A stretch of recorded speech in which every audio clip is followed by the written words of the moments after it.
이사야 65장 우리 17절에서 18절에 있는 말씀, 우리 2절에 있는 말씀 우리 함께 읽도록 합니다. 보라, 내가 새하늘과 새 땅을 창조하나니 이전 것은 기억되거나 마음에 생각나지 아니할 것이라. 너희는 내가 창조하는 것으로 말미암아 우리 기뻐하며 즐거워할지니라.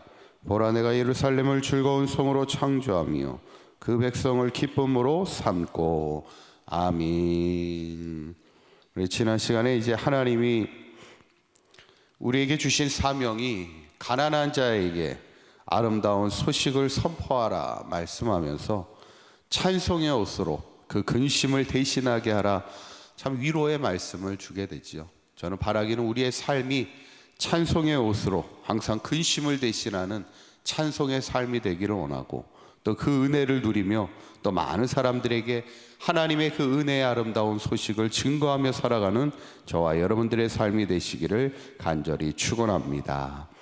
오늘 이제 이사야 65장은 이제 어느 정도 이제 이사야가 이제 오늘 내일이면 이제 끝이 나는데, 마지막 부분이 이제 하나님의 마지막의 위로가 전해지고 있는 말씀인데, 어떤 위로의 말씀인지 함께 은혜를 나누고자 합니다. 첫째는 새하늘과 새 땅을 창조하나니 이렇게 말씀하십니다. 우리 17절에 있는 말씀 한번 읽어볼까요? 시작. 보라, 내가 새하늘과 새 땅을 창조하나니 이전 것은 기억되거나 마음에 생각나지 아니할 것이라. 아멘. 하나님이 새하늘과 새 땅을 창조하신다는 거예요. 여기서 말하는 새하늘과 새 땅이 어딜까? 지금 현실적으로 유대 백성들에게는 포로로 끌려갔을 때 다시 돌아올 그 땅을 새하늘과 새 땅이라 이렇게 표현하고 있는데, 궁극적으로 우리가 돌아와야 될 땅을 얘기하고 있는 겁니다. 그러면 성경 전체에서 얘기하는 새하늘과 새 땅이 있죠. 거기는 어디입니까? 바로 우리가 돌아가야 될 하나님 나라를 얘기하죠. 요한계시록에 보면, 그래서 사도 요한이 반모섬에서 하나님이 주신 환상을 보게 될 때 새하늘과 새 땅이 열리는 것을 보게 됩니다. 기존에 있던 처음 땅과 처음 하늘이 사라지게 되는데, 사실은 초대교회 성도들에게 처음 하늘과 처음 땅은 어떤 땅입니까? 많은 핍박과 어려움이 있는 땅이었어요. 많은 사람들이 순교를 당해야 될만 했고, 많은 자들이 눈물을 흘려야만 그 신앙을 지킬 수 있었던 참 어려운 땅이 처음 땅이고 처음 하늘이었는데, 하나님께서 새 하늘과 새 땅을 주심을 통하여 그 땅이 어떤 땅이 되게 하시겠다는 거예요.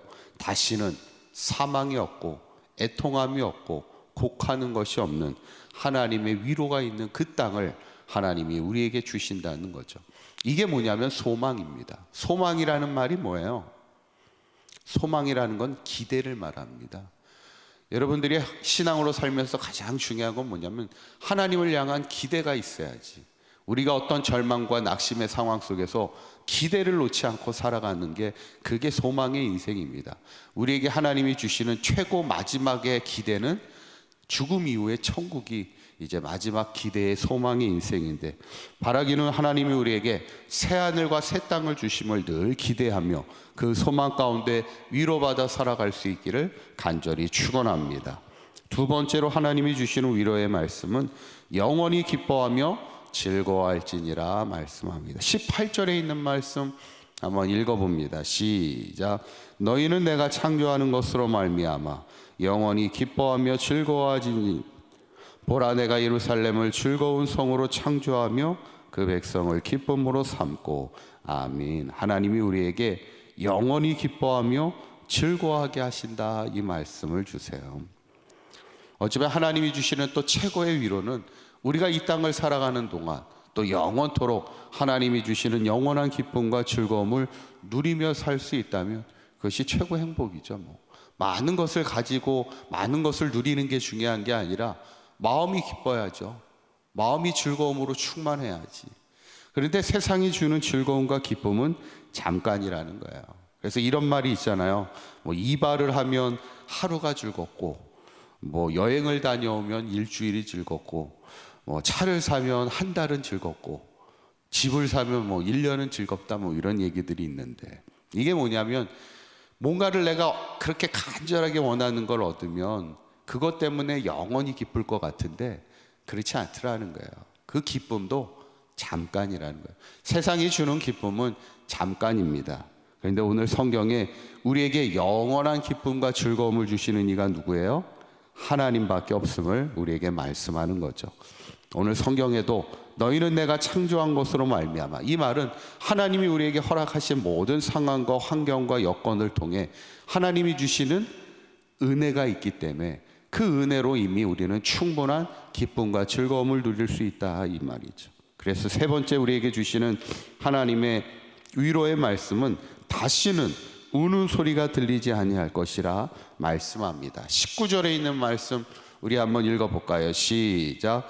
내가 예루살렘을 즐거워하며 나의 백성을 기뻐하리니 우는 소리가, 부르짖는 소리가 그 가운데서 다시는 들리지 아니할 것이며. 아멘. 이 말은 뭐겠어요? 우리의 삶의 자리에서 다시는 우는 소리와 부르짖는 소리가 없도록 슬픔과 근심이 떠나가는 하나님이 주시는 평안의 인생을 살아갈 수 있도록 우리의 삶의 자리를 지켜주시겠다는 거죠. 이 대표적인 예가 출애굽기에 나오잖아요. 하나님의 애굽 땅에 재앙을 내릴 때 마지막 10번째 재앙이 모든 처음 난 생명을 죽이는 재앙. 어떻게 보면 참 무시무시하죠. 처음 난 생명을 하나님이 다 치는 겁니다. 그때 애굽 땅에는 곡하는 소리가 어마어마하게 납니다. 그러나 이스라엘 백성이 살고 있는 고센 땅에는 어떤 일이 벌어집니까? 개 한 마리도 그 혀를 움직이지 않았다 그랬어요. 그러니까 개라는 동물이 어때요? 되게 민감한 동물이잖아요. 조금 어떤 낯선 사람만 와도 어마어마하게 짖잖아요. 그런데 그 개가 혀를 조금도 움직이지 않았다는 건 그 땅은 평온했다는 겁니다. 하나님이 그 생명을 지켜주시고 그 땅과 그 가정을 지켜주셨기 때문에 그렇죠. 저는 우리 이 말씀을 보면서 사실 지난 시간에 하나님이 우리에게 주신 사명 가운데 하나가 뭐냐면 모든 슬픈 사람들에게 하나님의 위로를 전하라, 우리에게 주신 사명 가운데 하나인데, 사실은 우리의 최고의 위로자가 누굽니까? 오늘 성경은 바로 하나님이라는 거예요. 하나님만이 우리의 최고의 위로자시고 또 우리를 위로하기 원하시는 하나님이라는 건데, 저는 바라기는 우리가 이 땅을 살아가면서 많은 것을 받고 많은 것을 누리는 것도 중요하지만 하나님의 위로를 얻고 살아갈 수 있으면 그것으로 충분하다는 거예요. 저는 바라기는 우리 사강교회 모든 성도님들이 늘 하나님의 위로를 얻는 인생이 되어서, 특별히 오늘 말씀처럼 우리에게 새하늘과 새 땅에 그 위로의 자리를 우리에게 허락하신다는 것을 늘 기억하고 우리의 삶에 탄식의 소리가 있지 아니하고 영원한 기쁨과 즐거움을 누리는 인생을 살아가는 하나님의 위로 가운데 승리하는 저와 여러분들의 삶이 되시기를 주님의 이름으로 축원합니다. 기도하겠습니다. 고맙고 감사하신 하나님, 우리가 하나님의 위로 가운데 살아갈 수 있도록 인도하여 주시니 감사합니다. 우리가 살고 있는 이곳에 또 우리의 가정과 일터 가운데 다시는 우는 소리와 부르짖는 소리가 없게 하여 주시고, 우리가 항상 하나님을 향한 기대와 하늘 소망을 가지고 살아가게 하여 주심에 영원한 기쁨과 즐거움을 누리며 살아가는 하나님의 위로 가운데 승리하며 살아가는 우리 사강교회 모든 성도들의 삶이 되도록 인도하여 주시옵소서. 오늘 하루도 주님과 동행하기에 어디로 가든 무엇을 하든 하나님의 은혜를 누리는 하나님의 위로하심을 경험하는 복된 하루가 되게 하여 주시옵소서. 우리 주 예수 그리스도의 이름으로 기도하옵나이다. 아멘.